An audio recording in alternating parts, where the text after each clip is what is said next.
بیگم صاحبہ کے گھر کام نہ ہونے کے برابر تھا، مگر ہفتے میں ایک دن اس کے سسرالی یا میکے والوں میں سے کوئی نہ کوئی آ جاتا تھا اور پھر بیگم صاحبہ ان کے لیے دعوت رکھ لیتی تھی۔ ایسے میں ہمارا کام بڑھ جاتا تھا، مگر باقی کے دنوں میں اتنا زیادہ کام نہیں ہوتا تھا۔ دعوت کے اگلے کئی دنوں تک ہم گھر میں کچھ نہیں پکاتے تھے، کیونکہ دعوت میں اتنا کچھ مل جاتا تھا کہ ہم کئی دن تک اسے کھاتے رہتے تھے۔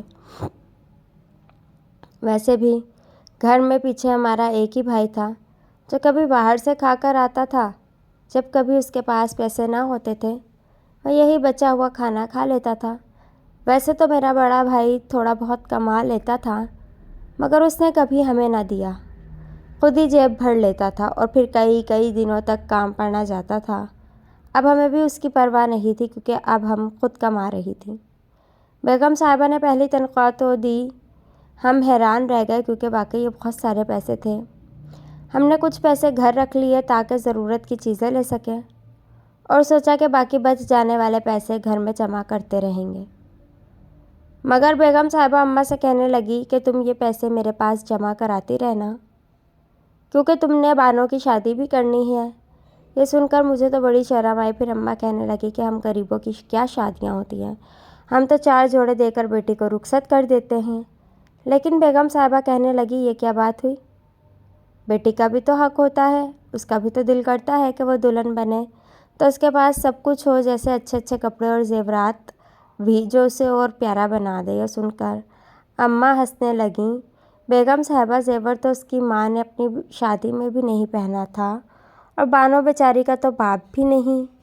یہ سن کر بیگم صاحبہ کہنے لگیں باپ نہیں تو کیا ہوا، اب یہ خود کماتی ہے اور اپنا جہیز خود بنائے گی اور بڑی دھوم دھام سے رخصت ہوگی۔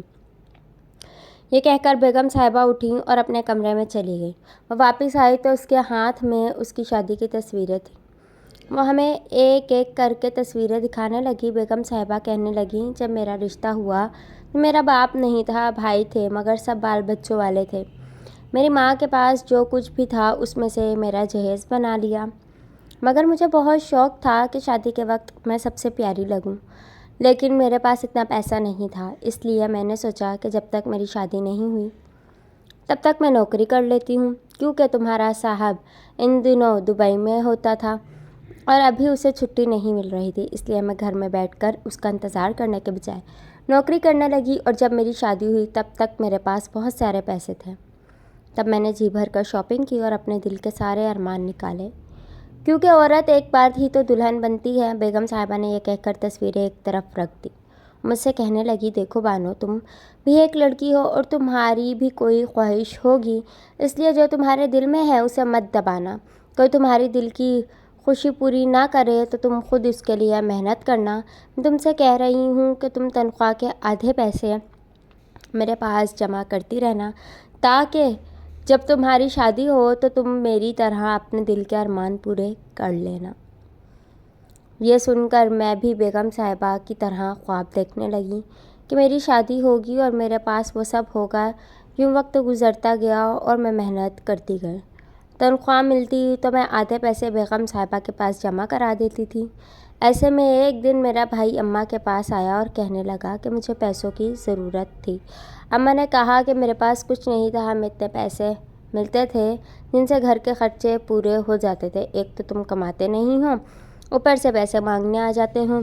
اماں نے اسے کھری سنا دی اور وہ چپ چاپ چلا گیا۔ پھر اس نے ہم سے کبھی پیسے نہ مانگے۔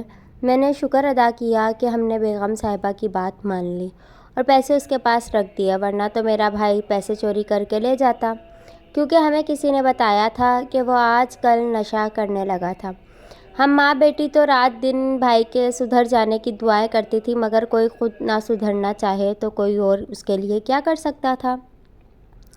پھر یوں وقت گزرتا گیا اور میرا ایک رشتہ آ گیا۔ ہمارے محلے میں ایک گھر تھا ماسی پروین کا، جو پہلے اماں کی طرح لوگوں کے گھروں میں کام کرتی تھی، مگر جب سے اس کے جوان بیٹے ہوئے تھے اس نے یہ کام چھوڑ دیا تھا۔ اس کے 3 بیٹے تھے اور وہ میرے لیے اپنے بڑے بیٹے کا رشتہ لے کر آئی تھی۔ اماں کو کیا اعتراض ہونا تھا، وہ تو کب سے چاہتی تھی کہ میری شادی ہو جائے اور مجھے یہ نوکرانیوں والا کام نہ کرنا پڑے، اس لیے اماں نے ماسی پروین کو ہاں کہہ دی۔ اس نے کہا کہ ہماری طرف سے رشتہ پکا سمجھو، لیکن ہمیں تیاری کے لیے 3 مہینے دے دو۔ چونکہ ہماری کون سی تیاری مکمل تھی، اس لیے ہم نے بھی 3 مہینے دے دیے۔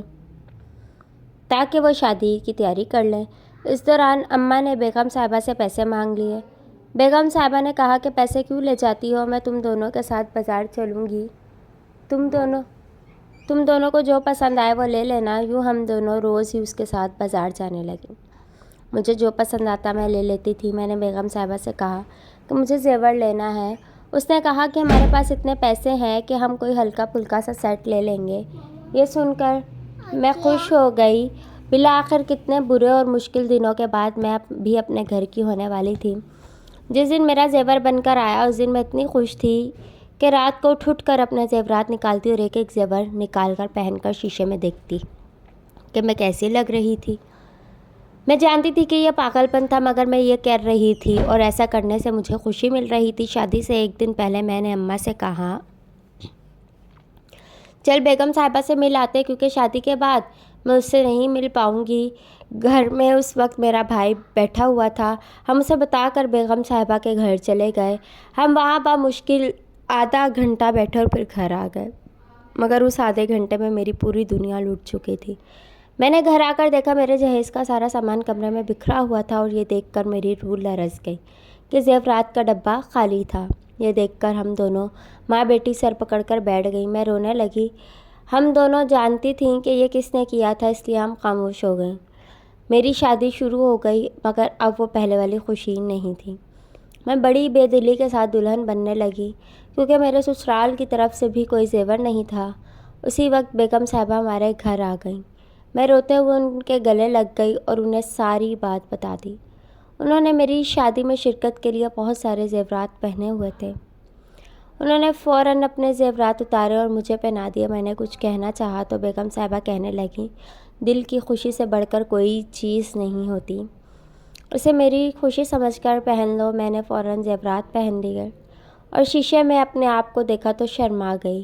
بالآخر میری دل کی خوشی بھی پوری ہو گئی تھی۔ اللہ حافظ فرینڈز۔